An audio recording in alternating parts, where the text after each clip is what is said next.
Welcome back to our language pronunciation series.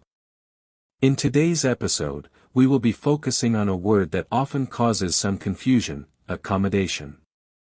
Accommodation is a noun that refers to a place where you can stay or live temporarily.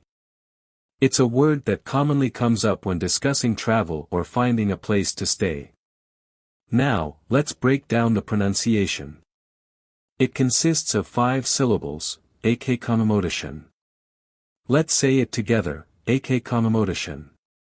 Now, let's repeat it again, a little slower this time: Accommodation. Great job! Remember, the key is to pronounce each syllable clearly and take your time if needed. That wraps up today's pronunciation lesson. I hope you found it helpful. Remember to subscribe to our channel for more language tips and tricks. Host, thanks for watching, and see you in the next episode.